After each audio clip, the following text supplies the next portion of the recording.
So what I'm going to go ahead and do is get this thing started because I want to be respectful of everybody's time. This is probably my second time using live, the live feature of Substack. So here we are. You usually use Hi, the Stephanie. other one?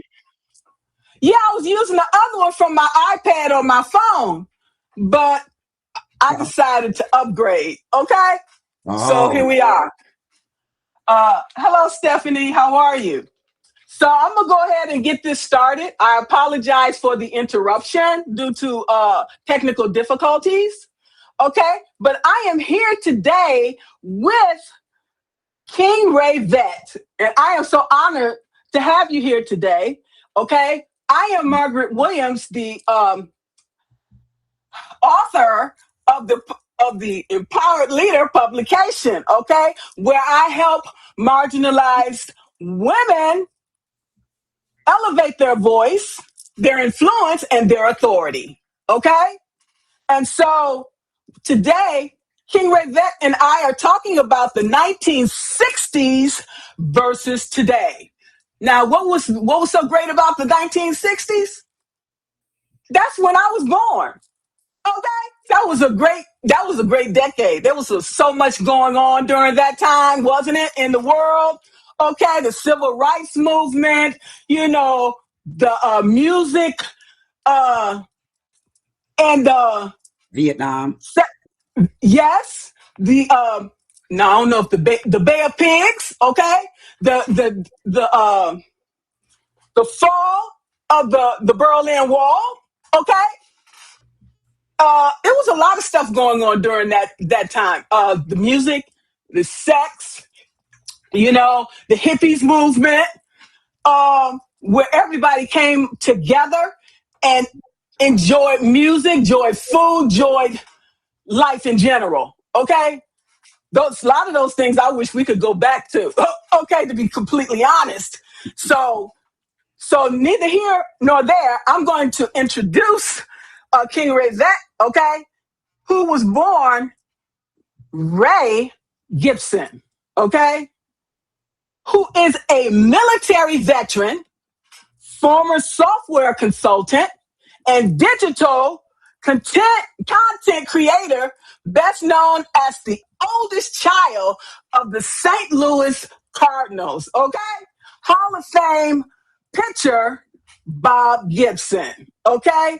And he created content under the handle KingRayVet, okay? Now, okay, correct me. Go ahead. TMX The Pollinator. That's my channel name. Oh, I'm sorry. Okay. I do it here and YouTube. I have a YouTube channel.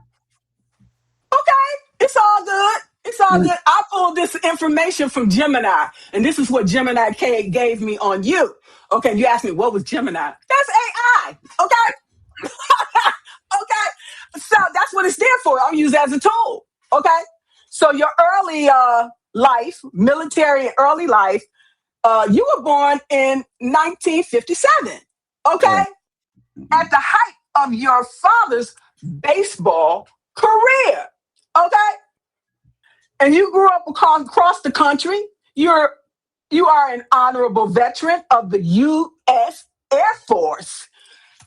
Okay? Yes. Okay? And so you identify. Go ahead. No, I just said hi, Rebecca. She said hi. Okay. So you worked as a software consultant and later retired, okay? You're also a public speaker for Landmark worldwide, okay? And that's amazing.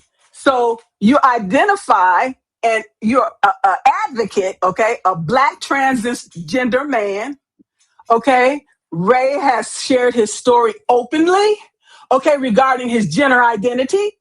Growing up as a child of a legendary athlete and his path towards self-acceptance and reconciliation with his father prior to Gibson's passing.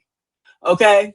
And I am truly honored to have you here today. 'Cause like you said, your YouTube hosts the Ray Boom Boom Room Kingdom. Okay, I love that.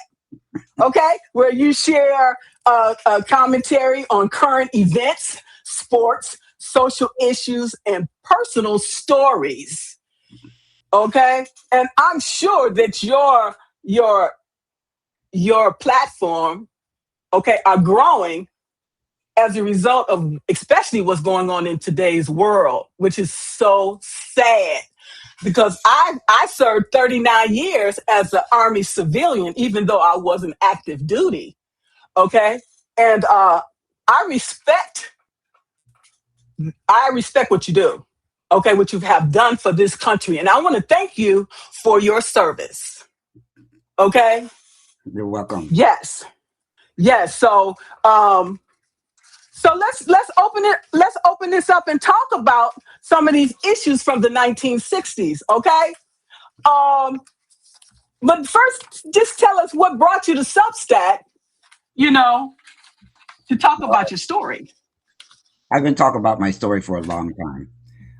Okay.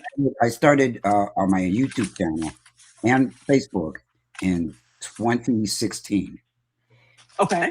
And so I've got about 200 videos over there and you can see me change from the very beginning of my transition until today.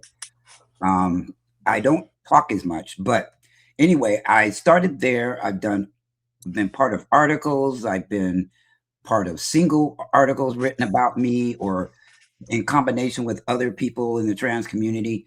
I haven't quite captured the Black community because they're a little bit weirder about me being trans. We know that.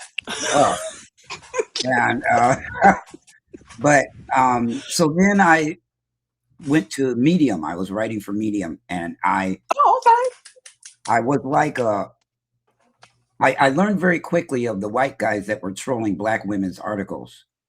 So I guard punched them in the nose. Eventually, they got rid of me because they wanted those women vulnerable. It's like the platforms want Black people to be vulnerable. And so if you fight back, you're in trouble for fighting back. They want to be able to do and say whatever they want to Black writers on that platform. So they kicked me off and treated me like I was never there. They took all my articles away, everything. So then a couple of years, I started a business to unite Black heterosexual people with Black LGBTQ people, just try to knock that wall down. And because Fucker Book then caught on to what I was doing, I call it Fucker Book because they was always fucking with me. And been there, done that. And they saw what I was doing and just slowly froze up my members that were in this front end of my business group, got them scared because of all the things that they were doing to me. And, you know, guilt by association, I think they were afraid of that what happened to me might happen to them. So then they just clamped down and shut up. And it was, Facebook knew what it was doing, because I don't know if people know on that platform, they study ways to manipulate you to, whether it's get you to buy something or whether it's get you to act a particular way or whether it is to, you know, they study people on that platform and manipulate them accordingly. And they couldn't manipulate me because no matter what they did, I came right back and kept doing what I was doing. So they got mad. They got so mad that they took away my account permanently. I told them, I said, I'm not Louis Farrakhan. What the hell are y'all doing? I think this country is very afraid of another Messiah coming along, but I wasn't no doggone Messiah. It's just they're trying to cut that off at the path before you even get going and could become that, because I have people interested in things that I said of all varieties, of all colors, nationalities, and countries. They were all hanging off of me, and Facebook employees saw that. Other white people saw that and kept reporting me, and so they took all that and used it against me, and then threw me off the platform. So that was the year my father passed, I believe. and or maybe it was the next year. I don't know, but it was kind of devastating because my business was there, and I Right. couldn't get people to move from Facebook somewhere else because that is the largest social media platform in the world, and they What? I yes, thought it was YouTube. no, that's not social media because Okay. you can't talk with people there. Okay. You can talk with people in lives, but your family isn't there. You're not interacting with people that you Yeah. know. On YouTube, you're talking to people you don't know. So Facebook Right. has got the Right. market on putting your entire family, your coworkers, and your friends, and your lovers, and everything. You know, your partners. Right. They've got the people market kind of locked down. There's over well, this was 3 years ago, 1.4 billion daily users. Billion, Wow. billion. And I'm pretty sure now it's in the three billions. They've got a And fourth, you, huh? excuse me. And you mean to tell me out of all these people, there's only one transgender person that they're No, coming to attack? probably not. But I was so vocal. I was much more vocal than most of my trans comrades. Um, Okay. you know, Okay. they were focused on just helping the trans community. I was Okay. focused in being loud and being proud in front of everybody. And that's what my edge was that. And that scared even my trans brothers. You know, they didn't want to rock the boat. In other words, they weren't coming from the 60s. Most of them were young. Okay. They never seen that kind of fire. And Oh, I it love could have that. been too hot for them. Too My hot. Yeah, too hot. So I kind of walled around it. They took my account, and and I had seen Substack a long time ago. Actually, right after Okay. Medium got rid of me, they took away my account. I've had people kick Oh, me out of. Jesus. I've had people screw with me since I hit the scene running in 2016. So anyway, I saw Substack, but it looked a little bit too difficult, the learning curve at the time. So I just left it there. And then I got the itch to write again. I'm trying to write my story, which is extremely difficult. So I I can decided, imagine. uh, 69, I'm almost 60, I'm almost 70, or I'll be 69 in a couple of months. So that's a long time to write about. And I had Right. my complete book up to the age of 2002, I believe. My computer got stolen with my entire story on it, and I have been writing since I was about 20 years old. Oh my 21 years old. God. I looked all over the city for that computer. I figured somebody stole it, couldn't get into it because I had passwords on it, and they probably pawned it. And I went to every pawn shop in Omaha.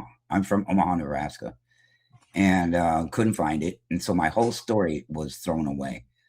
And I don't have the memory that I have now of what was going on when I had been writing my memoirs, my journal, since I was about 20 years old.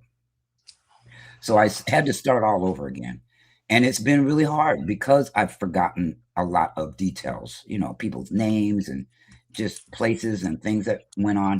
So I start and stop, I start and stop, I start and stop writing my story. But on Substack or Medium, for that matter, I can write shorter things and don't have to try to concentrate on the whole enchilada and how I'm going to get that out and find editors. I had to find editors because I write the way I talk. There it is. That's words and all. And I'm like, ooh, I don't need an editor for what I have. So I wrote half of my story up until my mother passing away. And I couldn't write about it. I've told people things, little things here and there, but writing about it specifically, that pain was so intense of losing her. She was my best friend. And I stopped at that point and tried to find publishers to publish the beginning of my life and couldn't find any. Couldn't find one. So if anybody knows, publishers or people that edit, let me see what you I'm sitting here looking at the chat. Question for both of you. What is your fondest memory from that era? Okay, so we can back up to the 60s. Okay, but you had such an interesting story. And to be honest with you, your story is very important because you encourage so many people that that have given up with everything that you've been through, and you're still standing tall. Okay, and when I met you on, go ahead. It's because of when we were born. The exactly. stuff going on back then, the unity, that we didn't have to know each other, and we all were going in lockstep. Lockstep unity.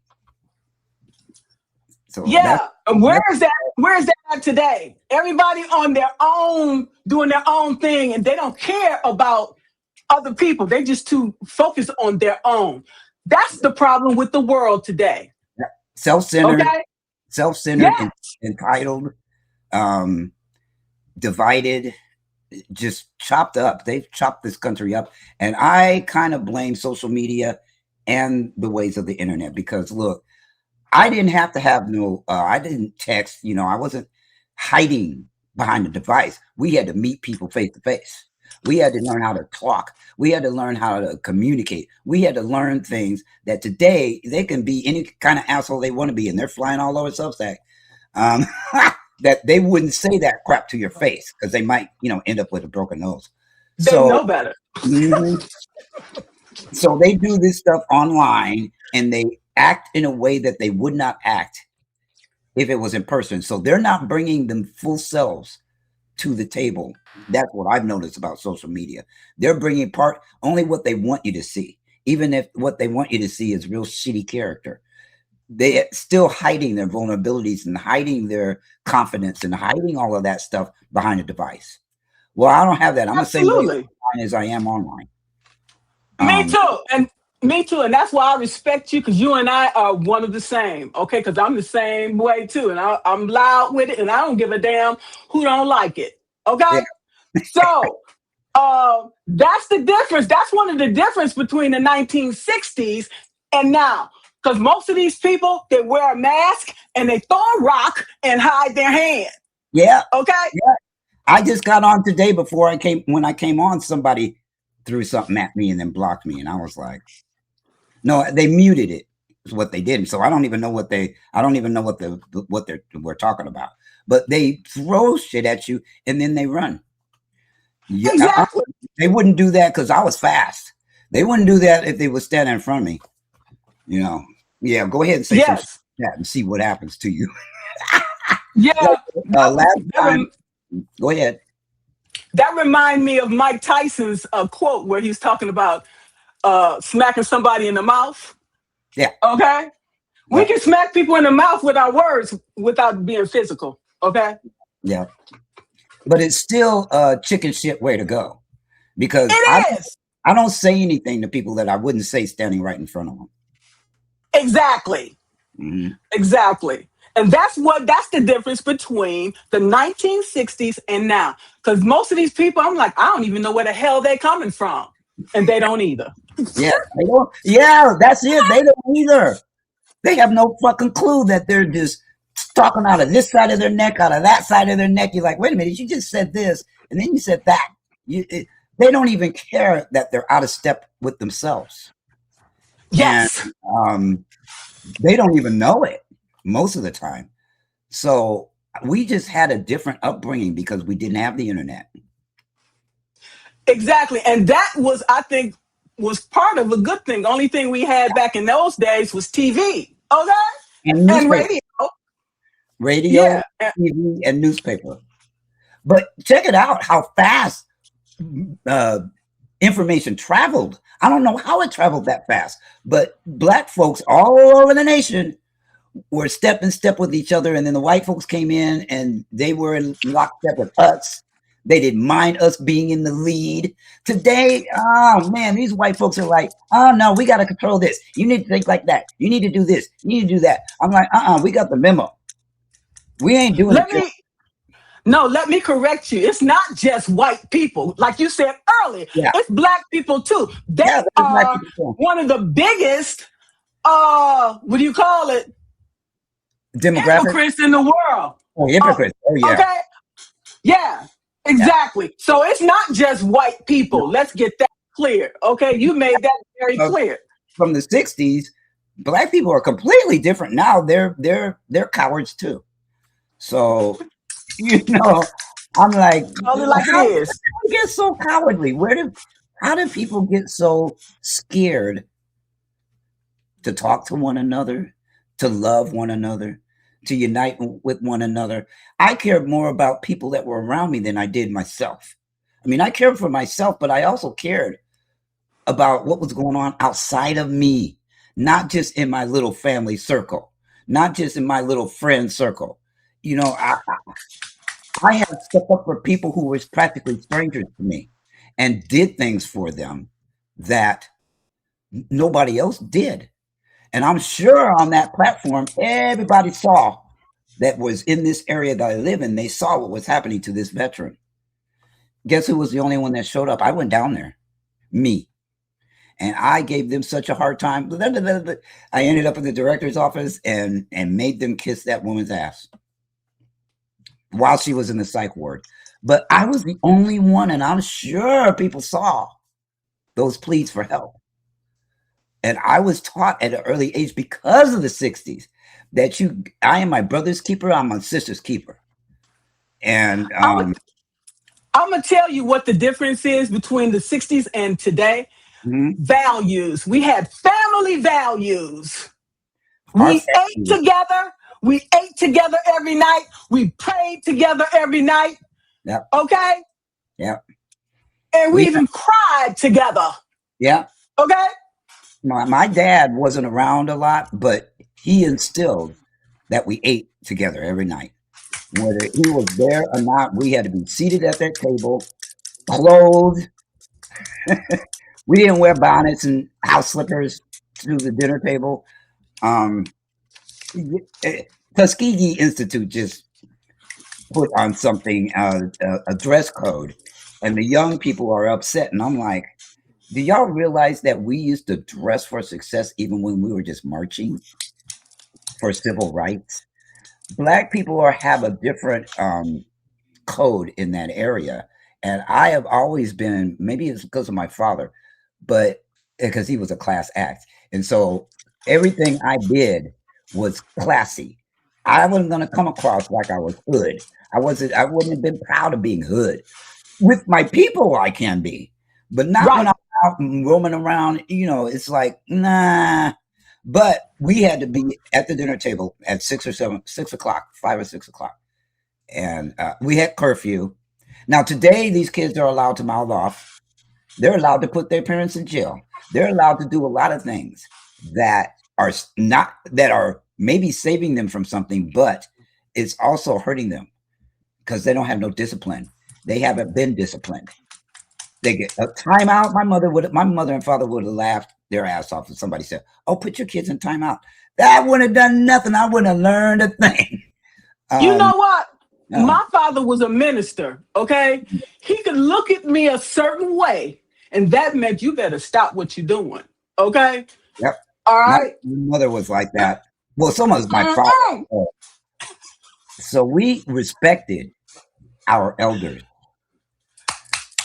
We respected other people. Like, I had aunties and uncles that weren't really my blood relatives. I was just taught, if you don't know what they are to you, you know, they're Mr. this, Miss that, Mrs. this. And, you know, you didn't, you respected your elders and you gave them, they didn't have to earn it. Me being on this planet was enough. Thanks. Exactly. Knowing your place, stay in your place. Okay, as a child, okay? And they said that the village raises the child. Oh, yeah, if you did something wrong, okay, by the time you get home, your mama and daddy would know. They will whoop that ass. I'm just going to call it like it is. Yep. Okay?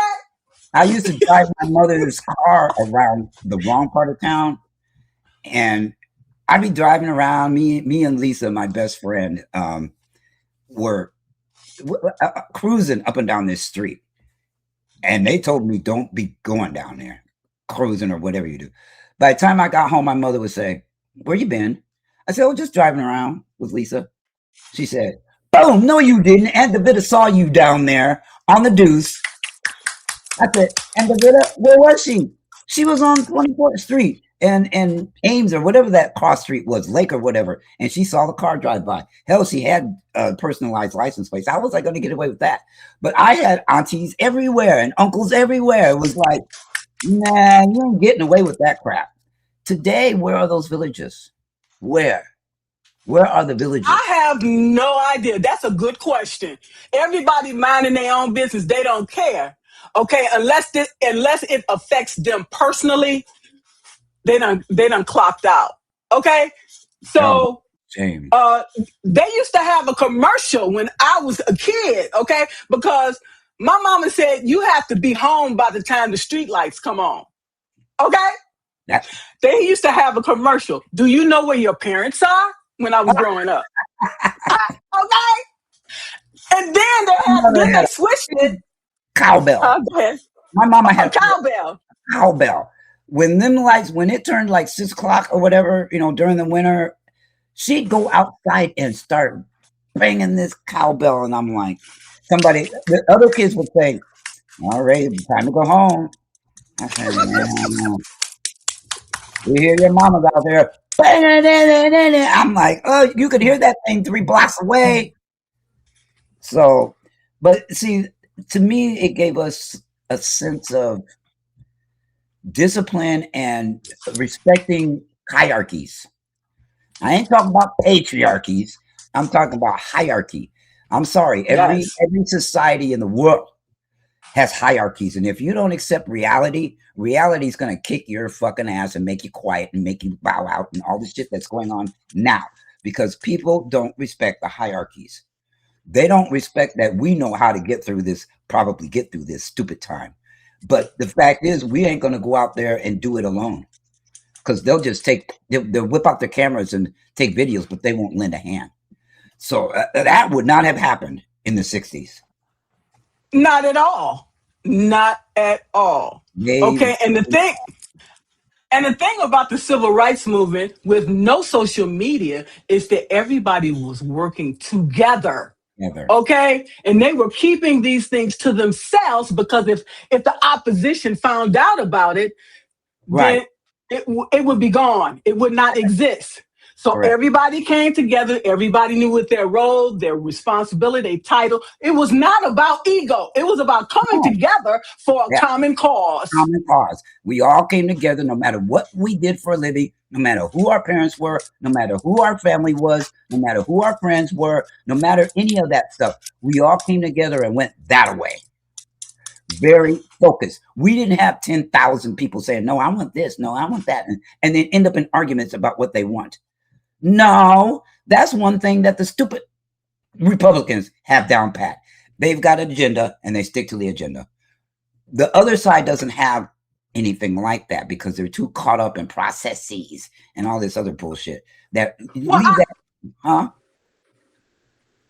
but I can't say it's all Republicans, because there's Democrats too that's on that end too. I'm just calling it like it is, because I used to work for the government 39 years, okay? Mm-hmm. And sometimes they both look the same, okay? Especially when you're talking about dark money, okay? I'm just talking about being on code.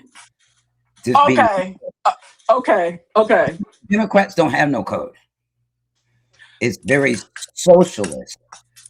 They want to have meetings about which way they want to go. And by the time they finish the meetings, the fight is already well in hand. But the Republicans stay on code no matter who they are and what they're doing. We know that. Project 2025, they had their playbook, okay? Already out. I don't know what the Dems was doing, okay? But nothing. Republicans, they got game. You got to give them credit. Yeah. Okay, give them credit. I said that's one thing about them that is working for them, but not the country, is being on that code. And we have yet to figure out how to do that, because I believe there's probably more Democrats or non-Republicans in the country than there are Republicans. So probably when you look at the Democrats and the independents, right. Okay, independents, I would agree with that. But what do? We're too busy fighting among ourselves while they're doing whatever they want to do. Okay. Yeah. So I don't know how we flip the script on that. Okay. I just don't know. Because to me, they expect Black people to fix this. How the hell we gonna fix it? We at the bottom of the fucking food chain. Because I'm just calling it like it is. I can't tell you how many times on Substack people have said to me, "Aren't y'all going to fix this?" I said, "No. We've been under authoritarian rule since we were dragged over here from Africa. We've been under this kind of thing. So this isn't new to us. It's new to y'all, and it's your turn. You fight these fuckers, because I'm not doing it on your terms. I will do it on mine. If you want to come along, come on." And that's when they slip away and go, "Oh shit! Oh, he means business. Never mind. So sorry." It's like, wait a minute. You know we can fight. You know we've got the right amount of discipline and intensity and integrity. But look what happens when we do. We get put right back at the bottom of the food chain. That's what I'm saying. That's not my fault. I didn't create this chaos. That started from when you created the Declaration of Independence. And who was that? That was white people. That it wasn't us. The Confederates, their offspring is who's in charge right now. So they didn't deal with them right.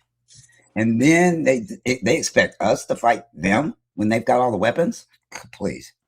I'll do it in a defensive mode, but I'm not going to do it in an offensive mode. Because we can't, we got 35 million max Black people in America.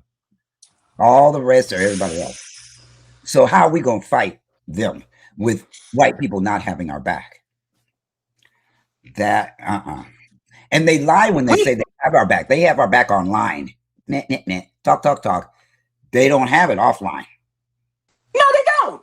The data don't lie. When I go back and look at the data, I can see who supports me and who doesn't.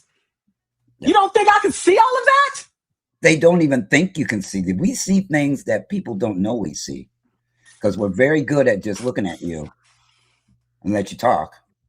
But we know what you're about. You're proving what you're about every day. And back in the 60s, I trusted white people more than I do now.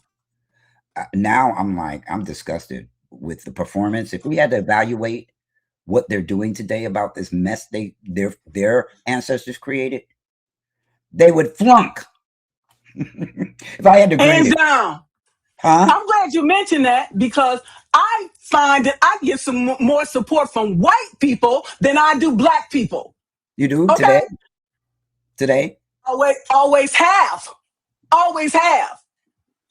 Because my Black brothers and sisters was too busy too busy being jealous and envious of me. Ooh, you telling me they were jealous of me from the gate, and I was the shyest little kid. I didn't cause no trouble. I didn't flaunt. I didn't flex. I didn't do anything. Just the fact that we had money and I had a famous father caused people to be very jealous of me. But so I learned how to become incognito. But you know what? That illness, that sickness that is going on within the community came from the Willie Lynch letter. What? Yes. Say that again? The Willie Lynch letter. This guy from somewhere, Caribbean somewhere, this white guy came over here and said, "Here is how you control your slaves. And what I'm getting ready to tell you will last at least 200-300 years, maybe more." They got us fighting each other. The light-skinned ones get this kind of treatment. The dark-skinned ones get this kind of treatment. The house Negroes get this kind of treatment. The field Negroes get this kind of treatment. And then if you happen to get out and become a celebrity, idolize the celebrity and be mad at them because they made it out of there. And it has slowly, it's like a cancer within our own community. And people don't realize celebrities are human too. If you alienate them, how they gonna help us? They Why alienate. would why Huh? would we? Why would we? Well, they alienated even my father. They would come up and say things to me because he was a public figure. They'd come up to his child and say something real stupid about my father. Oh, he doesn't support the community. They don't know what he did for the community. And they don't know that they dogged him out. They stole his money. They did not support him.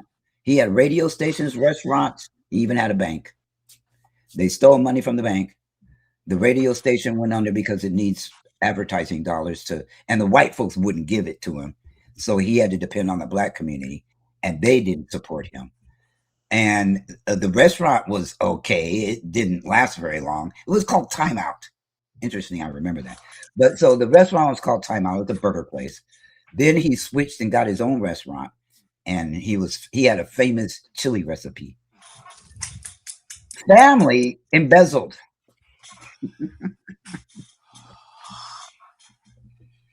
See, they got us desperate, so desperate that we're willing to hurt our brother and sister because of the jealousy. Greed. Yeah. Okay. It's one of the seven. They didn't have nothing, and they didn't want to see him with nothing, or you either. So they find a way to bring you around. Okay, Yeah. that's what I'm talking about. And that's why I keep my circle small. And that's another reason why I am on more than one platform. Okay, you don't support my work? Fine. People on Facebook will. People on YouTube will. People on LinkedIn will. Yeah. Okay? Yeah. But one thing for sure, and two things for certain, you will never stop me. That's for damn sure. Yeah. We've got that magic sauce that keeps us going. And when we hit a roadblock or whatever, we just turn left and go that way. We don't just throw our hands up and quit. No. That's not an option. We didn't come this far to stop. Yeah. And even though we're to physically fight, we can consult people. We can lead if they let us lead. Everybody stop being jealous. Everybody. We need to come back together and stop trying to one up each other. You know, I'm better than you. I got more people than you. That stuff is insignificant and it's based on ego.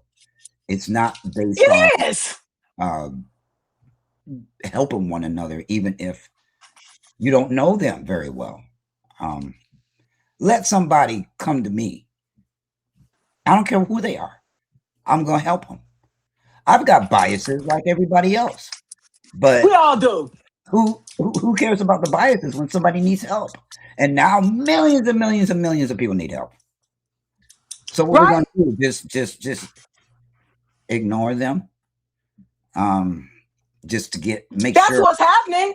And then you worry about why everybody's so stressed out, you know, why their physical, mental, emotional, financial, spiritual well-being is at stake. Yeah.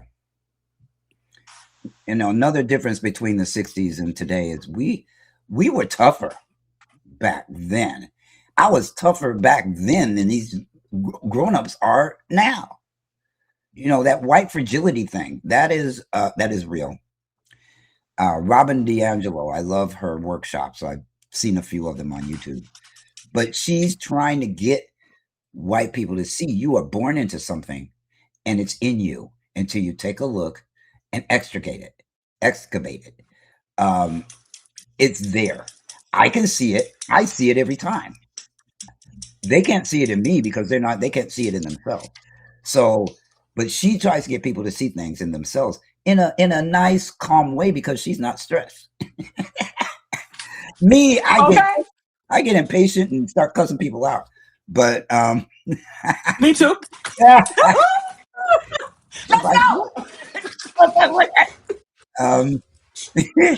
We are traumatized on a daily basis, and people don't realize that we have managed to figure out how to thrive despite the traumatization of racism in this country. We had no choice. We had no choice. Nope. Were you gonna just lay down and give up? Nope. Hell no. But they're doing that. They're doing that today. Why? That What was the sauce that we had back then that made us strong throughout our life that is missing today? What is resilience? that? Resilience, one, okay. Yeah. And a lot of people, their values are just not where they need to be, okay? Because if you're gonna tear somebody else down to make yourself feel good, that That's is not. that's I'm childish. sorry. It's childish. I know. I know. I know, but you can't tell people nothing. That's why I keep my circle small, and that's why I keep my circle small, and I keep my business to myself, and I mind my own business. Yeah. Okay, My own business. that's what people need to do. Mind your own business. If you spend more time working on yourself, then you ain't got to worry about what we're doing. Okay, But you know what? It's institutionalized. I run into fools like that at the VA if they find out I'm trans. I had to stop going to my clinic out here where I live because they figured out that I had slipped through their radar. They said, but before I even moved here, we don't take those kind. We don't care for trans veterans. Now, this was before before Idiot became president. And I blew my stack, tried to get them in trouble, went all the way to the White House hotline for veterans, and they didn't do shit. So they handed it down to the director's office. Then the director's office made them take me because of what they said. So they said, yeah, we'll take them. But then they start with the microaggressions and treat me like a chump and all this stuff that I could not prove why they were doing it because, they didn't say it out loud, why they were being that way. So I went back to my old clinic and have been having trouble with that clinic ever since. And now they're gossiping about me because they figured out that I slipped back in the door.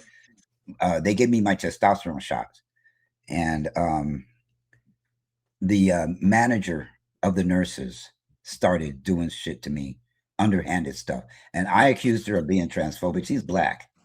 I accused her of being transphobic, and she said, no, that's not it. We care about our license. I said, no, the way you're behaving has nothing to do with your license. And to this day, people are avoiding reprimanding that nurse. So I learned how to give myself, I learned how to give myself a shot. And I'm deathly scared of needles. But the VA is supposed to be my healthcare solution, not my healthcare problem. She gossiped to everybody there. I went to one of the ladies I see in the front office and I said, I may not be around here much longer. She said, I know. How do you know? Manager is gossiping. I told them not to do that. And then I saluted her and left, and I haven't been there back since. I just want to say this. I've served in Iraq, 2 different locations for 4 years. Okay? We had all the military services over there. Okay? I don't know. I'm sure we had some Air Force, because you guys are top notch. Okay? All right. So, honestly, they even took me out to the firing range. Okay. The point is, I'm trying to make, I wouldn't give a damn if you were purple, blue, or pink. If you are watching my back, I wouldn't give a damn. Okay. Well, that's what you served your country. Ideal. That's ideal.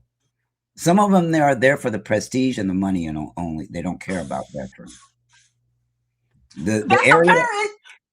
That's apparent because they came out with that law. Don't ask, don't tell. Right. Okay. And then as soon as who got in there, he's like, well, no, I want y'all out of the military. We don't want you here. Yeah. When you go overseas, okay, when I traveled overseas, there were the bathrooms were for everybody. Okay. Yeah, men and women use the same bathroom. What difference does it make? Doesn't. When you gotta go, you gotta go. They're making up boogeymen. They made up the same boogeymen during Jim Crow. We were the boogeymen. Black people were the boogeymen. We couldn't go to the bathrooms. We couldn't drink from the same fountain. They were afraid they were getting cooties from us. All sorts of shit was going on, and they just keep taking the same nonsense that they inflicted on people back then and applying it to people today and turning them into boogeymen. But nobody else is fighting this. if you leave it up to the targets to fight it, they're not going to get very far. But I was out there marching for LGBT rights in the 80s. I mean, I knew enough to know, I kept my head on a swivel. And when shit started getting really crazy, okay, hon, let's go. But I wasn't, they don't do shit like that today. No. And you know what? I embrace everybody until you show yourself untrustworthy. Then you got to go. Okay. Right. So we need to stick together because our issues today and then the LGBTQ. So everybody needs to remember, okay, that we all are fighting the same fight. We all are being discriminated against for some reason or another, which has nothing to do with us personally. Right. Our values right. are being valuable to society because we are, no matter what we are. It doesn't matter. We all live in the same kind of lives. We're all living, we're all doing the best we can. We all are striving for excellence. We're all trying to get to our version of the promised land. But we've got all these people that don't want it to happen for anybody but themselves. We need to go after them. And I tell you, if I was 30 years younger, I would be creating a coalition to do exactly that. I'd be going after everybody in this regime. They're Nazis, they're fascists, and they're very dangerous, and they're going to take this country down. They are taking this country down and apart piece by piece while everybody sits around and argues about it. Yeah, you did this, you did that. What did you do? What did you do that? We're too busy fighting among ourselves like idiots while they're extracting everything and taking us to bankruptcy. If this country bankrupt, what do you think that's going to do to our finances? When America gets a cold, we get pneumonia. So I don't know if anybody's heard that saying, but whatever's going on in this country, the people on the bottom rung get it worse than everybody. So we know that. It's like, well, so that's why we've been in the business of propping them up so that they don't take us down with them, because we're going to go first. But I won't do it anymore. I'm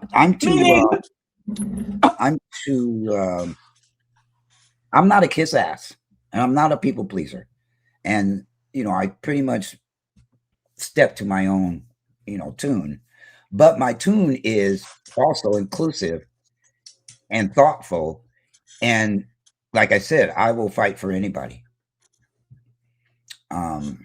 Doesn't matter. When George Floyd got murdered, I said, the first thing I said, I was in therapy at the time. I said, how come nobody ran up behind him and tackled him just to prevent him from killing that man? You know what it was? They were afraid to go to jail, or maybe they could have got shot by some of the other officers that were standing there. But I would have done it.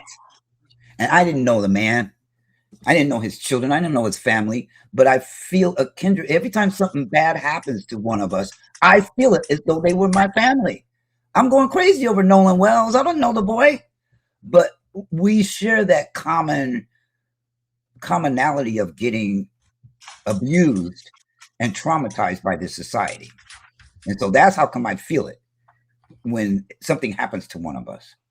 And that's why I would do something about it. I would have, if I was in Minneapolis when they did that, I would have jumped at that guy's legs. I would have tried to jump on his back. Just don't kill him in front of everybody, because the pandemic was on and everybody was at home. So, but notice after that happened, they do the performative thing and then they go away. Yeah, right. And then there's so many stories like that. We think about Rodney King. Oh man.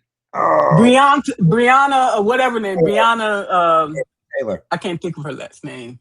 I think it's Taylor. Yeah. Yes, exactly. But so when is this going to end?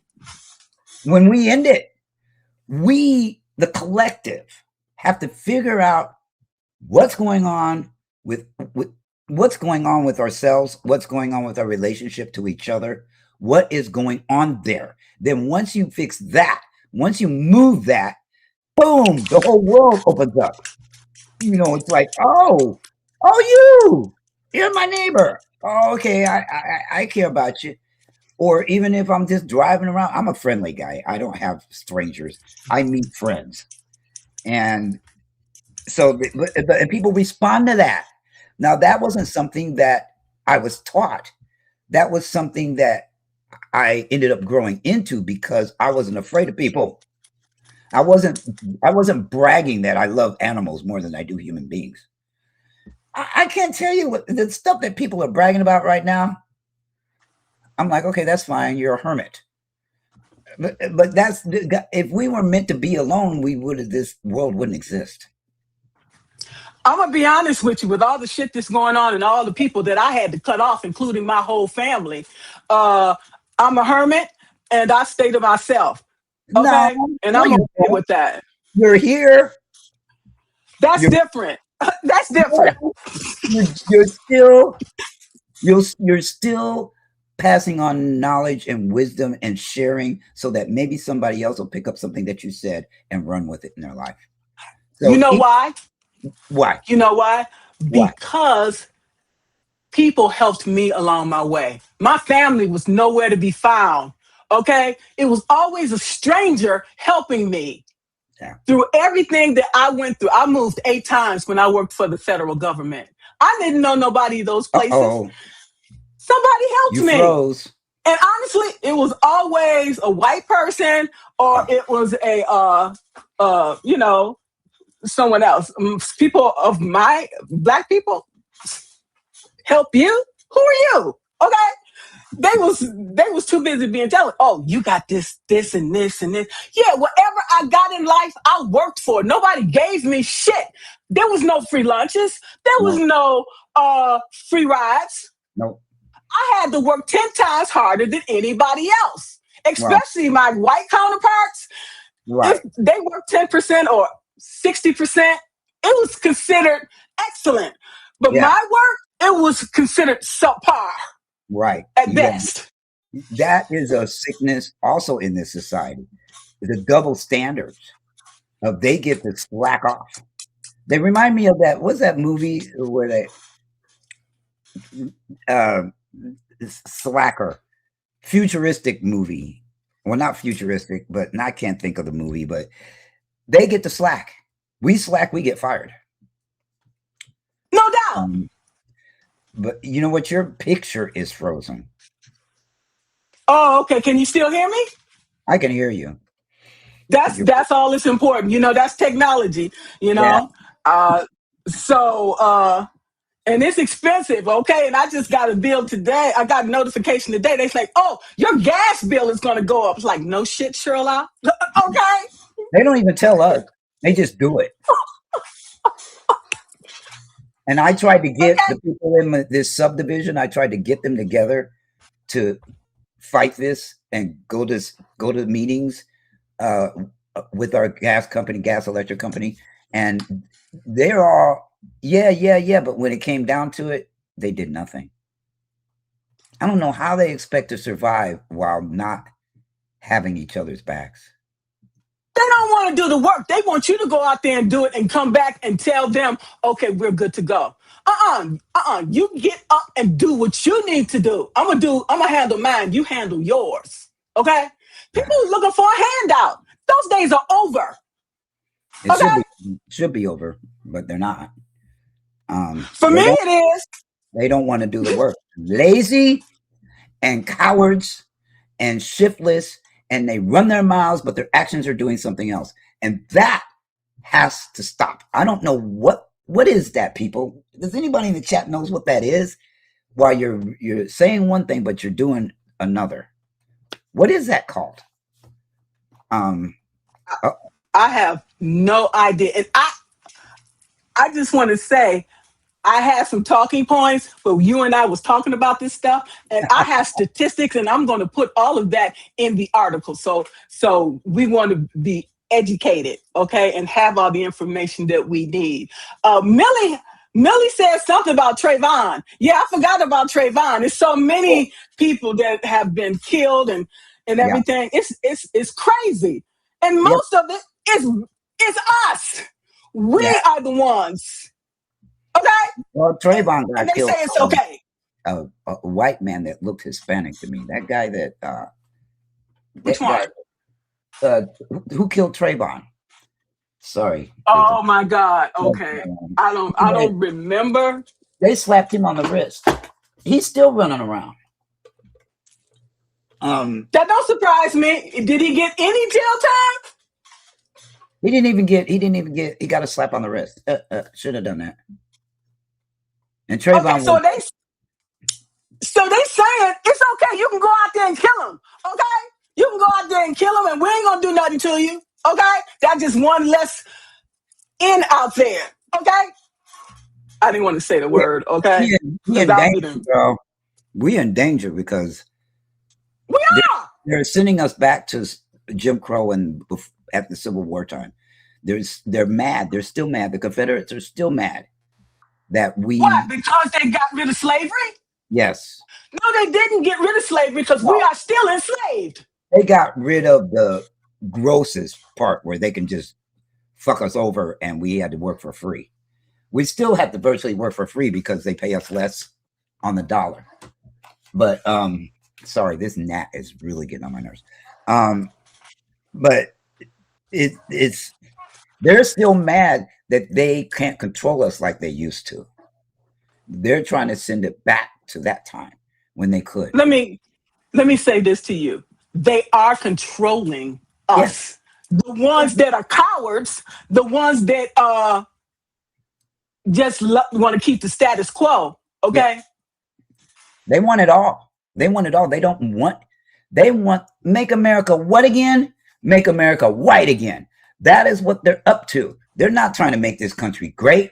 They're trying to make it white. And I knew that from the very beginning, from the first time you heard that. I said, make it great again? Really? These group of people? Oh, no.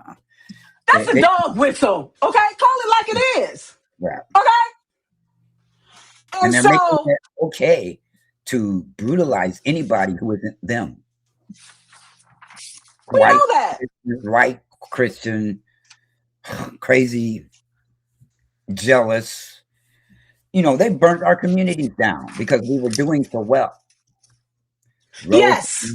Tulsa, piece of St. Louis, New York, DC. I mean, every time we started to pull ahead, they burnt our shit down.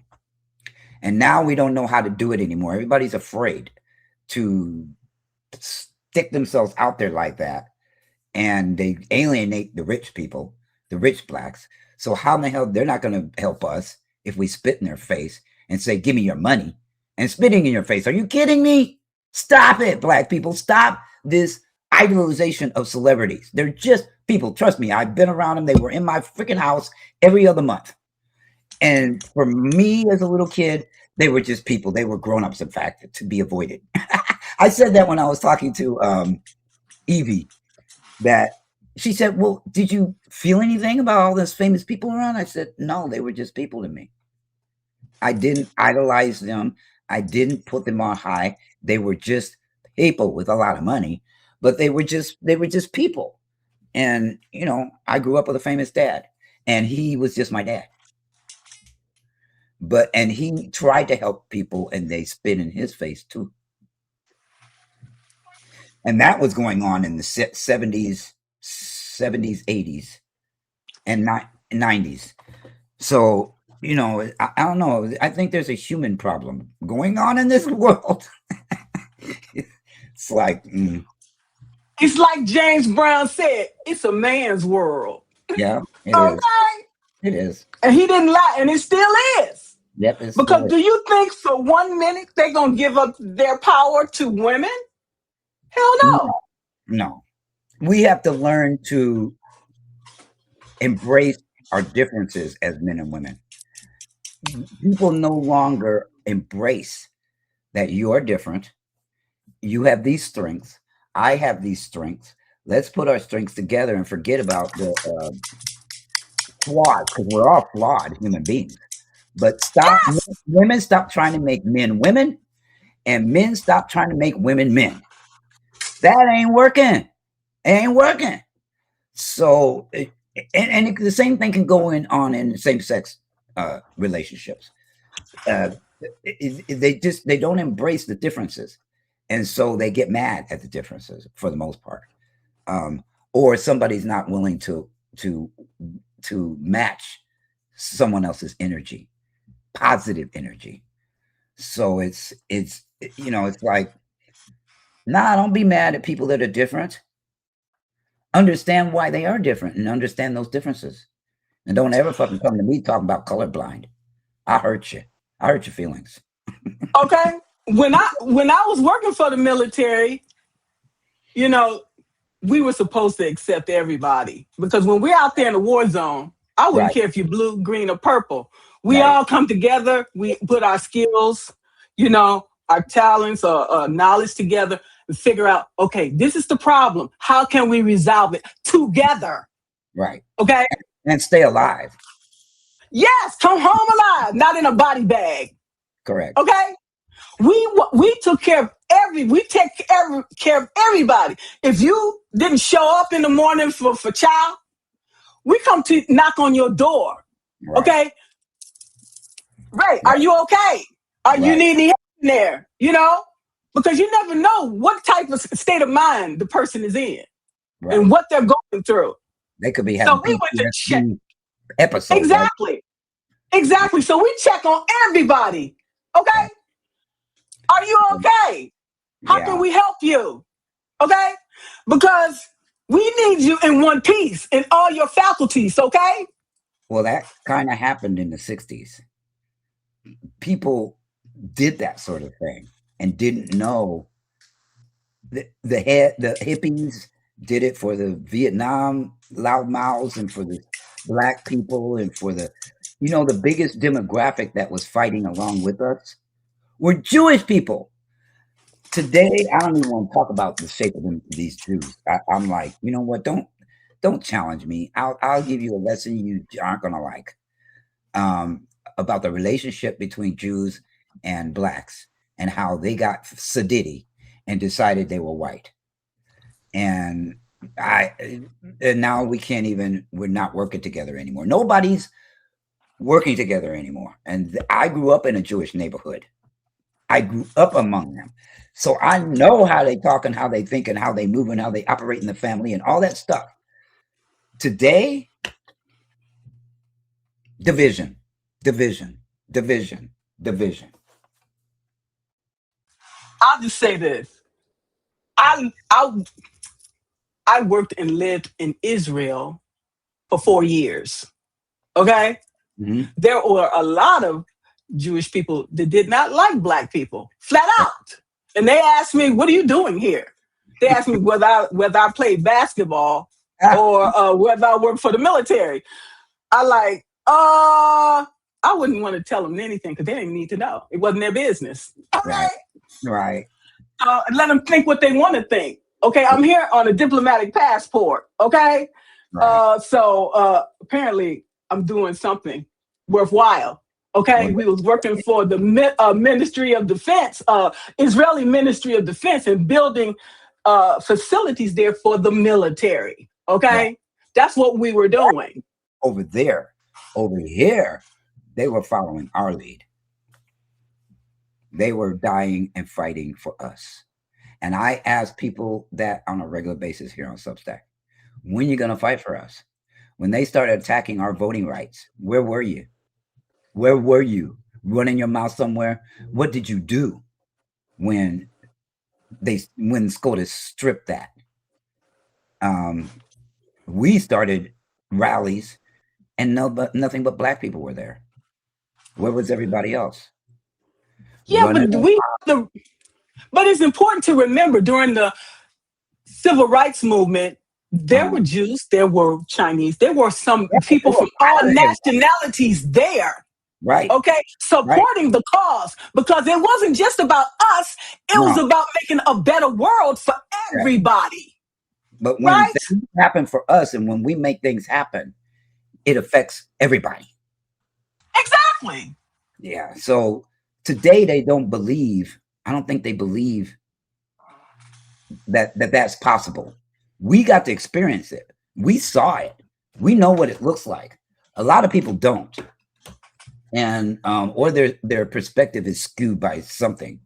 You know, I have older white people coming after me here on Substack, and black guys that are so fucking fragile, you can't tell them shit. They block me faster than everybody else. I'm like, dude, for challenging you, for disagreeing with you, really? I don't know how you guys were raised, but that doesn't scare me. Disagreement doesn't scare me. Civil rights and losing them scares me. Okay. Disagreeing with me, okay. But they disagree with such vitriol today. Everybody's on edge and stressed out and angry, and they say some stupid stuff at stupid times and get distracted. And it's like, I wish everybody had that experience, because it was in me. It got in my soul.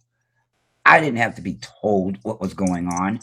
I just followed pretty much what everybody else was doing. I observed a lot of it as a kid, and that ended up inside of me when I became an adult. So but if you weren't there, you're reading it from a book. You're not reading it from experience. So that's different. That's not going to give you,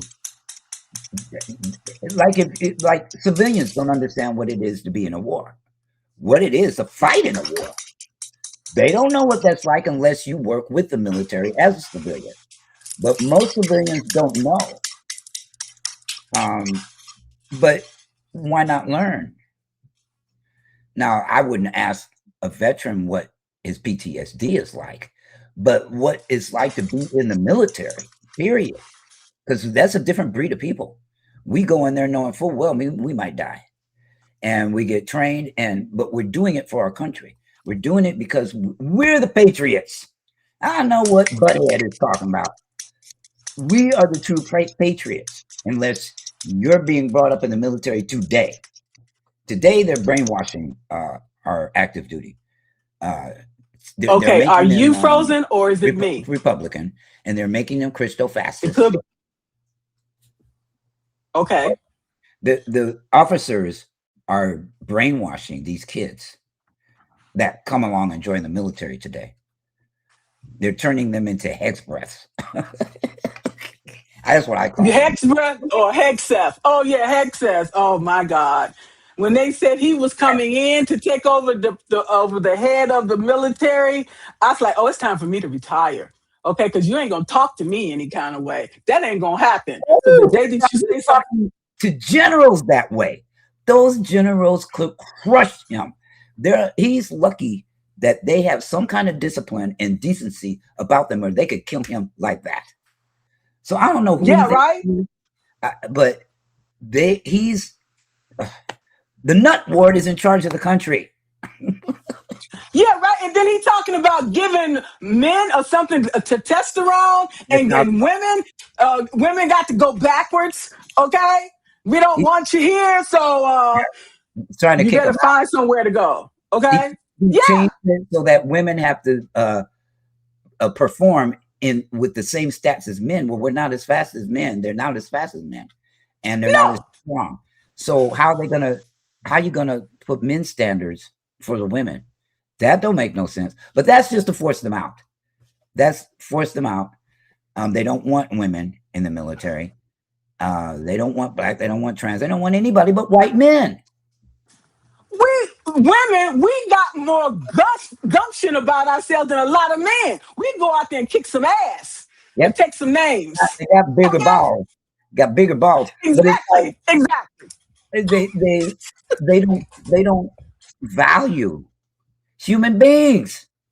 They value what they can use and dispose. And as far as hex up is concerned, women are only good for two things: cooking and sex, and raising the kids. Three things we're good at. For. Have you ever seen The Handmaid's Tale? Yes, I saw that. Yeah, I saw that. And they trying to bring that back here. Okay, for the women that's going to go for it. It's For the women that's gonna go for it, go on. Well, I have all the seasons. There's 6 of them. And I'm telling you Okay. that thing gets real involved.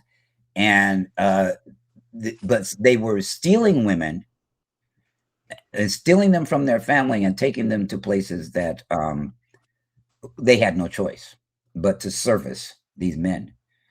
And men have to stop.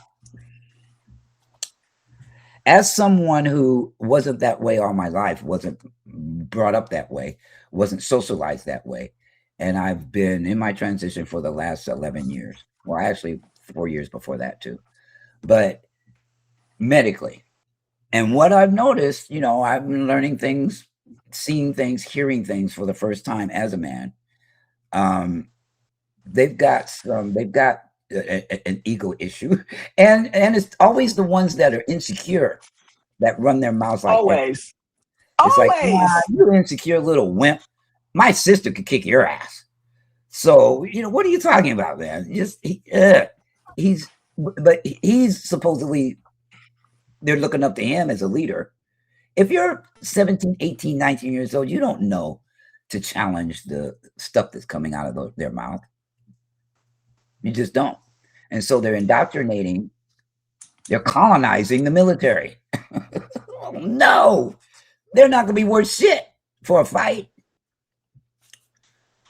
How many fights do we have? Okay, we already lost the one in Iran, right? And they still want to rack up more money, get more money out of this, okay? And I don't know where that money is coming from, okay? Because I ain't got no damn money, okay? I don't know. For know. real. They're stealing it from the taxes. I don't know how they're getting all that money, but what taxes? Those taxes. All sorts of taxes. Taxes from this, from that institution, this institution. They're trying to privatize Social Security so they can take that money.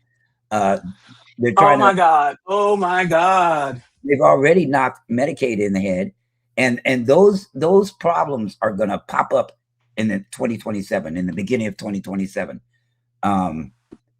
It's going to hit people hard. But it's we got our asses kicked in Vietnam.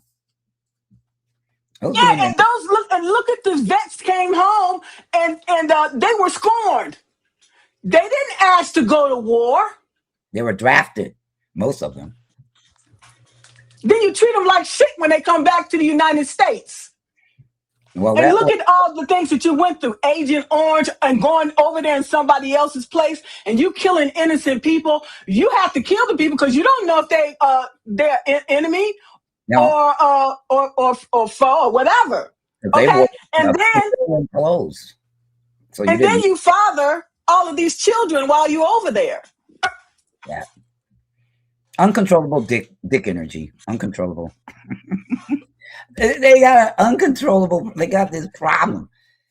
And I would only know that, I don't know why, but testosterone made me very aware of the dick worship that men really have of their dicks. So it's just there. Only the ones that are disciplined enough don't let that control them. But for the most part, it controls them. It's like having another person on your body, and it's doing the thinking, not your brain. Yeah, right? It's like, oh, I'll just drop a baby here. I don't give a fuck and go back home. Okay? What the hell? Okay? And so they have to end up taking all of these things and figure out, well, what are we going to do about it? Because the government's not, U.S. government, they don't give a shit. Nope. They don't. So it's going to be we the people that change this mess. I think we have to get rid of this regime. We can't do anything. Our hands are all tied as long as we let them have all the control and power that they have. You know how Mussolini died? Tell me. Oh, they strung his ass up at a gas station. I think his feet were feet first, and he was dangling. He was dead. But these leaders, they're a real problem. And I don't know when enough is going to be enough here. I don't know. People, I've had enough. but I I'm know not. I have too. I am fed up with the politics. Seriously, every time I hear something about the politics, my blood pressure shoots up, and it messes with my A1C. So I try to stay away from politics because it just don't make no sense to me whatsoever. And how can we continue to allow this shit to happen? That's the $1 trillion question. People are looking at it and bypassing it like it's a TV commercial.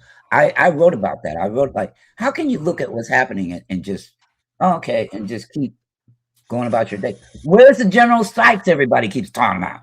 That's one way to control this populace, is to squeeze them with the money. Is it risky? Yes. But everything worthwhile in life is risky. So, yeah, hello. Let me ask you a question. During the last war, I thought women took a stance and said, we're going to stop shopping at these places. We're going to take our money elsewhere. Our power is in the pocketbook. I'm sorry. War with who? They in this country? Yeah, I thought the last the last election, women said, we've had enough. We are not shopping at these stores like Nike, all these places. If we start pulling our money back and stop giving it to them, they're going to start making some changes. Yep. They're going to have to. We're going to have to start somewhere. People won't do it. How do you get people to risk the luxuries?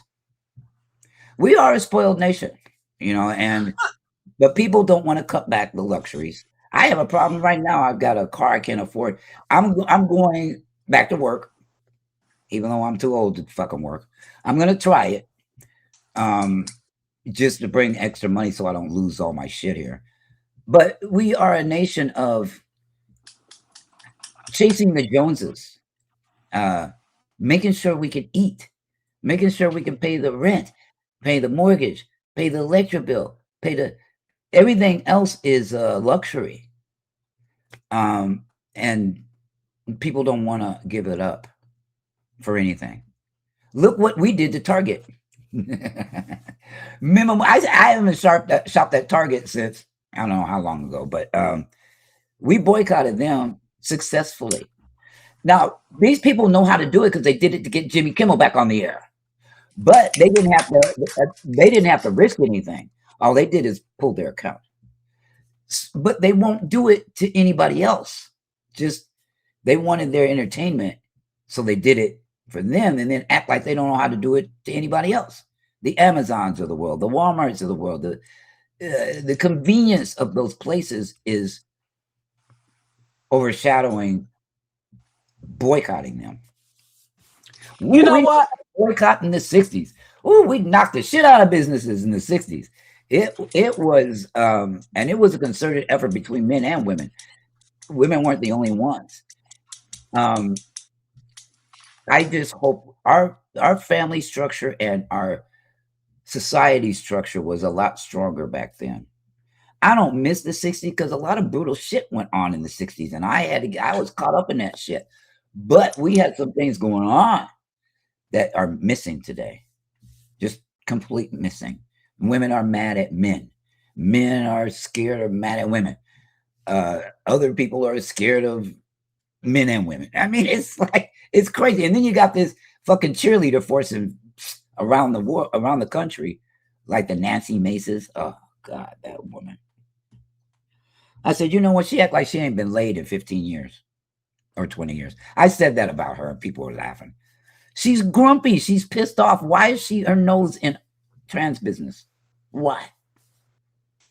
It shouldn't be. She should mind her own business. I was going to say that's not in the Bible to be that way towards anybody. The thing is, those people aren't real Christians. They're Christo-fascists. They're not. They're the people that strung up their Jesus. They're like, okay, she's probably a white nationalist, I guess. I don't know. Is. No, she is. Oh, okay. That explains it. But when they have power, they can hurt people with their rhetoric and their bullshit. They hurt people. They cause other people to look at somebody and say, "Oh, I can get away with it now because she did." This whole Well, system. let me ask you about Candace Owens. No. She lost her black card. I don't care. She's another Stefan from the Django Unlimited or Unfiltered or what it was. She's a butter biscuit. Do people know what a butter biscuit is? No, tell me. Butter biscuits are overly compliant and submissive to another group of people, and usually it was a lot of black people, the house Negroes. Okay? Well, that wasn't me. It would be the field nigga because I'm too dark. It's Candace Owens. Look how dark Candace Owens is, running around acting like a butter biscuit. I mean, come on. She's overly, and then she's coming out lately and saying some things, but I don't trust her. Not in my, She ain't gonna be on my team as a solution to what's going on here, because she's got some crystal fast stuff going on too. She wants a seat at the table. She wants the proximity to power. And every black person who is doing that, that's what's going on with them, is proximity to white power. You think they're gonna allow her to have a seat at the table? No, but they think exactly it's gonna happen. Oh, if I only just suck up hard enough. I don't know what's going on in their heads, but they think they're gonna have a platform and that they're gonna have backing, and somebody's gonna have white people have their backs if they kiss ass the way that they are. It's not. I don't know what's wrong with Candace. I think she hates herself as a black person. That's what I think. She must do, and she has a lot of followers. Believe it or not, I'm like, damn. So do all of them that play that game, but they're playing to the fucked up conscience of white people. They're capitalizing on their fear of other kinds of people. That's what they're doing. They're feeding that, and they will play to them every time, and they will follow them every time because they make them feel good about their racist asses. And one of the things that I hate too is that, which one was that? It wasn't, which one of them that died? I forgot his name. Lindsey Graham.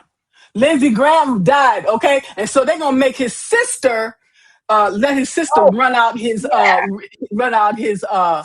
that's not whatever, legal. His term. Well, they're lawless today. They're doing whatever the fuck they want. Whatever they want. Is exactly. Since their Fuhrer, Mr. Schittler in Washington, since he's doing it, they figure they can do it, and they're getting away with it too. So I don't know what to say about this country. This country is morally bankrupt. It is. And anybody that they elect is going to be the same type of person as them to keep the status quo. You don't put somebody in there that's going to be opposite of the opposition. You keep your own people being reelected. Okay, so if McConnell die, what they're going to do? Make his wife, let his wife run out his term. Okay, they could do something. You don't have a special election to put out somebody else. You just, my sister will do it. My aunt will do it. That's ridiculous. That is so bizarre. That's just, they're just doing whatever they want. Exactly. And what's the whole point? Running amok, whether they're doing shit or saying stuff. They've gone cuckoo. Imitating that fucker in the White House. I'm like, don't imitate him. He's evil. He's the Antichrist. He's all sorts of things that you don't really want to be. Do you really want? And those same people, they ain't afraid of hell. They may talk about being Christians. They're not afraid of hell because they go in there. You know why? Because they're devil worshipers. I don't believe that they believe in God. Honestly, if you believe in God, we would have much more civility in the world. Think about it. Yep. Now, I'm not religious, but I have studied a lot of religion and alcohol. Oh, I've also got 43 years of sobriety. Fucking Gemini didn't mention that. But I learned who God was in my life through Alcoholics Anonymous. And so I do know a lot about it. I just don't practice that way, but I know what'll get them to heaven and hell. Everything they're doing, they're violating all 7 deadly sins. Deadly sins. Why do they think they call it deadly? Why do they call it deadly sins? They're deadly to your whole soul, and you going to hell if you keep practicing that shit. So, and you make misery for others. We see that every day. We see that every day, because every day I wake up and I'm like, what the fuck is going on now? Okay. Every day I go, I'm scared I'm scared to watch anything going on. Really. Because the minute I get on here and start scrolling down the timeline, I'm like, oh no, something else has happened. And they're flooding the zone on purpose. That's a Nazi tactic that they use to confuse people, get people all going everywhere. Meanwhile, they're doing something real dangerous in the background. You know, they're rewriting the Constitution. They're going to. Yeah, that's the problem. We need to get their asses out of there. We need to have him, what you call it? Well, impeached. Impeached. Because if they issue Amendment Article 25, they'll just can him, and the rest of those people will still be there running things. But if they impeach and remove, they've got to remove them. If they don't remove them, the whole gang that he hired, all them suck-ups, will still be running this country. And in the meantime, what's going to happen to the Epstein files? Oh, they're going to go with him. I don't think they ever plan on revealing the identity. Of course not. You know why? Because most of them will be in jail. Most of them will pop up in there. It's like, no, they got a boys club and you ain't in it. You ain't in it. So, and you got to be rich and you got to be white. And so they're in there. That's why they're not trying to get that shit released. They're not going to release it. They're not going to release that shit. They keep putting the women out, the victims. Oh, we'll give you their names. And maybe 1 or 2 Democrats, which I heard him say he was going to do that. If y'all make me release these files, I'm going to destroy all these Democrats because some of them were there. But only 2 so far that I know of, Clinton and how convenient. I know. Clinton. Hillary? I don't think Hillary was in on it. She showed up. She knows something. That's bullshit. She know. She showed up to parties. She showed up to one of their parties. But she's not she didn't help gather women for her husband. She just let him get away with what he was doing. Same with him getting, dick sucked under the table at work. Monica Lewinsky. Yeah, well. But see, she made some money out of it, I guess. But there were people in her book trials from all over the world. All over the world. They still want to have control over women's bodies. They don't want to relinquish that control. In fact, it's gotten worse. That's why they destroyed the abortion rights and all that stuff. We know that. No. They want right. And that's one of the reasons why, that's one of the reasons why women traditionally make less than men doing the same fucking job.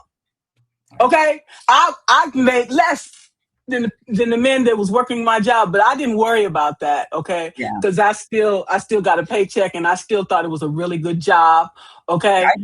So he makes more money, but why he has to make more money than me? We doing the same job. That's bullshit. That happened to me throughout my career. But I was making so much goddamn money, I didn't really give a shit at the time. I was making 6 figures, but they were making 6 figures plus 100 more thousand than I was, the white guys. That's a lot of money. When my first check in the 6 figures, I was frozen. I was like, oh wow. That's a lot of money. When you're bringing in $7,000-8,000 a month, that's a lot of money. So When I first started working for the government, I made $12,216 a year, and that was a lot of money back in yeah, '86. yeah. That's when I started. And then when I retired, I was making $130,000. That's the most money that I had made in my career. So you Okay, and I was forced to step down from that job. oh man, forced. Well, I lost my ass, and then the company that I specialized in went under, and people they started dumping that computer. So we're the last to get hired and first to get fired. Black people are in this Of society. course. Yeah, right. Yeah. So I virtually got fired by everybody dumping that specialty, and couldn't find another job in the industry and started having real problems. So I went from a 6-figure income down to $12 an hour jobs, and I almost lost my mind. That was a big. I can imagine. I became homeless. I mean, all sorts of shit started happening. So I'm just lucky I'm here, and I'm still here, because I almost died a couple times, and God said, "You're not ready. You got things to do." Little did I know that He wanted me to do some shit as an elder. Whoa, blow my mind. I'm like, I'm too old for this shit. And I could hear His voice is different than mine. I can hear, no, you're not. you got wisdom to share, and these people need it. Whether they know it or not, they need it. So that's why I'm here on Substack. And that's very, very good. Also, I wanted to mention how the court system works when they picking their jurors and stuff like that. Oh, we only want so many women and versus men because women are too emotional and they are overly sensitive. So we want to have more men and less women. That's another bullshit. thing that they make. But it's bullshit. Men are emotional too. They just express it differently. But men are just as emotional. Did you see when they were interviewing for positions in the military, in the government, and how those men were whining when black women went after them and questioning them? You're going too fast. I can't answer the question. He was whining like a little girl. So anybody that say men aren't emotional, they're lying. That's not their reason. And I don't know what it is about these colonizers where what's really so they don't say, they say something else. Oh, it's because they're emotional? No, that's not why. That's not why. That's not the core of why you're saying that. They want to control the tempo. Yes. And I'm going to tell you another thing too. They say women, we are not good enough and you make less money. So many of us went back to school to get degrees, okay? Yep. To earn a major degree, to come back to the fucking job and say, no, we can't promote you. We promoted Joe because we like him better. They ain't gonna tell you that. No. Or ageism. You just too old. We want younger blood. They want men. They can't say that out loud because it used to be against the law to discriminate against, depending on whether you're a man or a woman. But they do anyway. Man, woman, black, white, red, brown. They discriminate anyway. They're just quieter about it. And so everything they say about that is a lie. The only reason why you're making less money is because they're men. The only reason why, and I didn't get the opportunity to make that kind of money as a man. I retired. I was 58 years old when I began my transition, and I was post everything. So I had already worked my career, and everything that I did as presenting as female.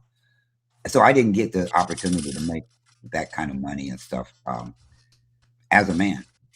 I wish I did. But I made good money anyway, so it didn't really matter. I'm just glad now I've got a perspective of both sides. And that's good to have. I have the women. We have. Go ahead. No, Go ahead. I know what the female experience is 100%. I also now know the male experience too. And people don't know that when they're talking to me, when they're running their mouth at me, especially women that are mad at men. And they don't realize when they're talking to me and they're assuming. Sometimes I come out with it. I'm a discreet trans man. I don't lead with I'm a trans man. I don't. I'm just a person. I lead with being a person. But if they say something stupid, I'll say, you know who you're talking to? Who are you? I said, I'm actually a trans man. So don't talk to me about women stuff. I know women stuff. Oh, last person that did that put a little kissy face in the window, and I'm like, don't fucking try to kiss at me. They still think in their heads that I'm a woman. Now I'm a partner because you think I'm a woman. No, don't do that. It's like that's one way for them to misgender me, which is disrespectful. Don't fucking get it twisted in your head. I am a man. Don't fucking misgender me, or I'm gonna have problems with you. That's why I don't like labels. That's exactly why I don't like them. It's in some instances I have to disclose. I get it. And there's a label for your safety. Yeah, I understand. I respect it. I was a lesbian. I was a lesbian. When I thought I was. I didn't mess with men sexually. So it's and they had to have those distinctions. All labels or distinctions is part of English. Everything has a label. I don't know why people get it fucked up when it comes to the LGBTQ. Please. Even people in that community talking about they don't. When you first said that, I thought, woman, there's labels. It's English. It's language. Everything has a fucking label. Your name is a label. What, you want to walk around with no name? Then what would we call you? There was a song that said a song with no name. Yeah, I know. It's like, I hate labels. But then you don't like English, do you? Because English is full of labels. It's okay, y'all. Stop making a mountain out of a molehill. That is the least of people's problems, is whether they're labeled or not. Who cares? But there's reasons why I have to make that distinction to a lot of people around here. Because otherwise they just assume I don't know what it is, and they're blasting their anger at somebody who does understand their anger, because I used to be that. I used to have to live like that. I've been raped too. But I spend the rest of my fucking life crying about it and beating all men for it. Besides, if I hate men, who would I be hating? Myself. So I can't do that for those reasons. Actually, I got over it a long time ago. I've been therapy. I used to be a self-help junkie. I got myself fixed. Oh, that sounds like I'm fixed like a cat or something. Like a cat or a dog. But maybe I did. I don't know. But I worked on stuff. I was interested in growth for myself. I was interested in not holding on to baggage that didn't need to be there anymore. It wasn't serving me. So I got over all that stuff. I'm not bitter about it.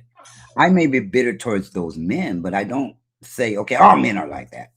I don't any more than I'll say all white people are a particular way. And maybe in a little way, in certain ways, all men are a particular way. And all black people are a particular way. And it's just cultural. So the culture wars are stupid. I totally agree, but my reason for not liking labels is because once you label, then people put you in a category, and then they use that to discriminate, to bring bias and all of these things. That's why I prefer just to treat everybody the same. And then if most people did that, then the world would be a better place. Well, your skin color is a label, so they're gonna do it to you. They're gonna do it to you anyway. You expected. All you can do is outsmart the system, which is what you and I had to have done to end up with a 6-figure income. You know, that's Right. that's not something that is handed out easily or freely. So we had to be something different. And fuck their labels. They thought I was white hiring me. And then I'd show up to the contract and they'd be like, I'd say, yeah, you hired this N-word making all this money. Now what you gonna do? You had the skills, you had the skills, you had the knowledge and the expertise. So what the fucking difference does it make what you are? She had something stuck up her ass. I mean, really. And I would do tasks and she'd come back and say, you're done already? About the third time she did that, I said, look, lady, I am who I am. And is that not what you hired me for? Why do you keep thinking I'm a slow ass nigga? I'm not. I'm intelligent. I know what I'm doing. I'm highly skilled and I'm highly trained. And I've worked this industry for a long time. So stop with the, are you done already shit? You know what? That conversation won her heart. Okay. When I left that contract, she threw me a big party. Nice. Change minds. Good for you. And I didn't even know. Good for you. I was just irritated that she kept thinking less of me than where I really was. And that's why I said all that. It was like, will you stop? Yes, I'm capable. Don't buy into the hype that black people are dumber than you. Obviously, you are capable. Otherwise, they wouldn't have hired you. There. Duh. But then they hire you because they're embarrassed that they didn't know you were black. Because I have a white voice on the phone interviewing. I have a white voice. I can put that on. I grew up with white people, so I know how to talk like that. And so they were hiring me based on my skills and how long I'd been in the industry and what I had to offer. It was just a shock to them that I was black when I showed up to the job the first day. It was a shock for her. It's like, oh shit, really? Ooh, I could see it written all over them. So I jump up in their face and shake their hand. The first time it happened, that woman looked at her hand like I put cooties on her hand. She was like, and I said, have a good day. And I turned on my heel and walked away. But I saw it all over her. She was just, you know what? My God, he's black. Ooh. I want to say this. I did an interview before I came to my last job, right? And there's certain questions they cannot ask you. They cannot ask you your age. They cannot ask you your nationality. They cannot ask you those questions. Okay? They can't. But they're still, those are discriminatory. Because they didn't see me. We didn't have Zoom. They weren't Zoom calls. So they did not see me before I showed up the first day. They were just shocked. I didn't either. Yeah. Mine was a telephone interview.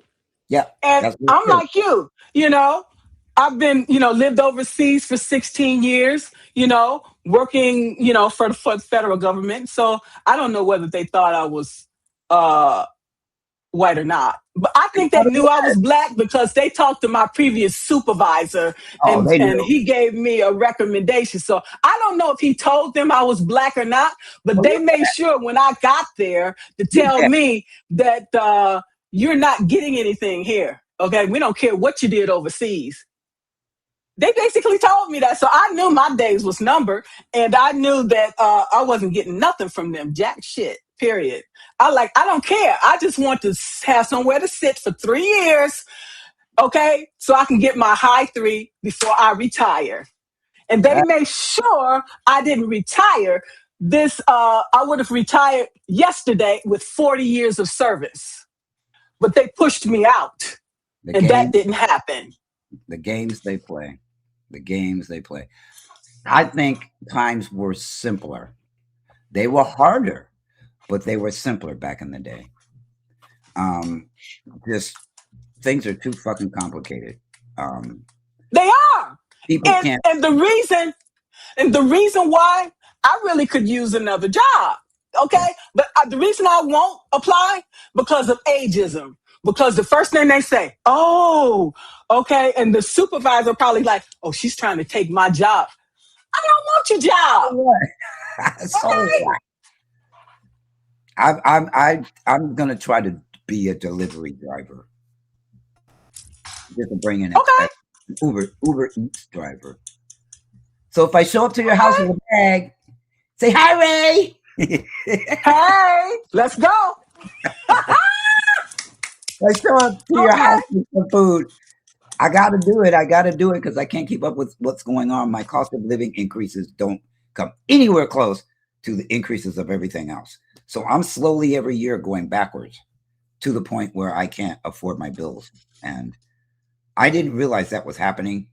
I kind of sensed it, but then when it started taking over my bank account, I was like, uh-oh, I'm in real trouble. I better go do something to bring in something. Yeah. So tomorrow, I got approved yesterday. So, and didn't have to interview for that shit. So I'll start driving tomorrow. So you're on a 1099? Yes, I believe that's what they give you. Yeah. You're like a contractor. Right. And they help a little bit out, like if you need tires and stuff like that, you get a discount for.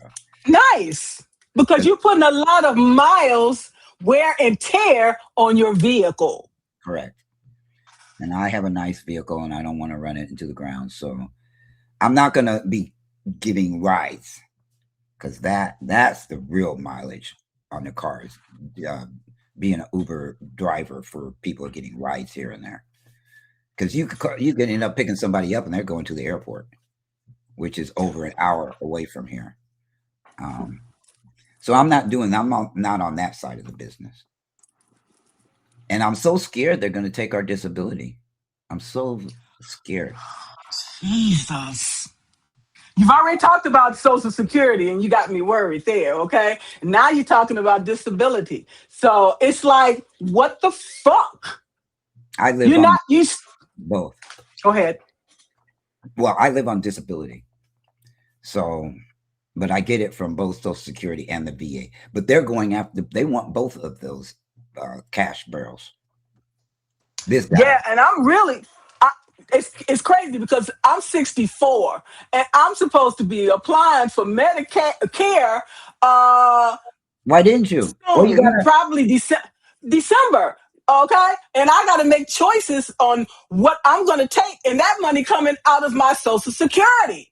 Okay, yeah, and they're taking out more and more. So I don't have my Medicare. I just have Part A. Part A. Are you a military brat? No, but I have a federal Blue Cross, and it don't pay any it don't pay for no dental. Okay. Right. And eyeglasses, I got to pay for the eyeglasses. Okay. They used to pay for that. So every year they keep cutting the benefits, but they're increasing the what do you call it? The money that you have to pay. Deductible and the what they charge you, like to take out your Medicare. Yeah. Part A is hospitalization only, and it's free. They don't charge for that. It's the plans. It's the doctors and all that stuff, dental and pharmacy labs. You start adding that, and then they taking that out of your disability or your Social Security. I think. I don't know. Anybody got Social Security?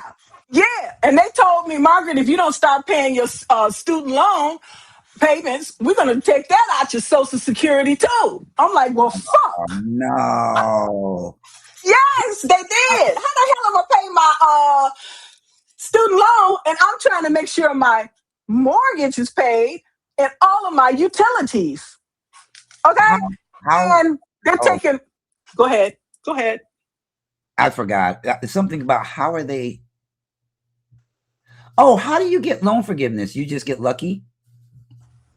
No, I don't get loan forgiveness. I should have loan forgiveness working for the federal government. Do you have to ask for loan forgiveness, or do they just pick a number out of a hat and then give them loan forgiveness? I don't qualify. What do you mean you don't qualify? You got student loan debt. What's the qualification? For what? Student loan relief, student loan forgiveness. I don't qualify. That's what I was told by the organization, that I don't qualify. I don't know. Okay. There's so many rules and regulations and so many, what you call it? Red tape and all that other shit. I don't know. They told me, I contacted them before I retired. They said, no, you don't qualify for loan forgiveness.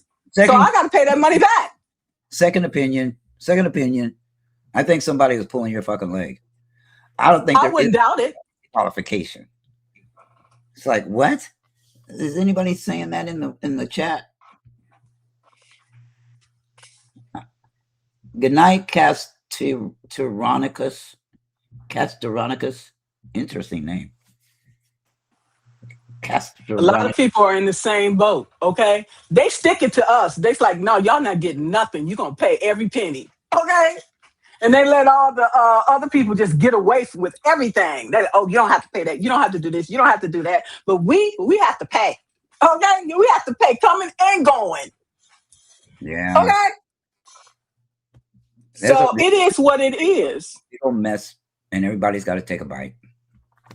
Everybody's got to risk something in this mess of a country we're in right now.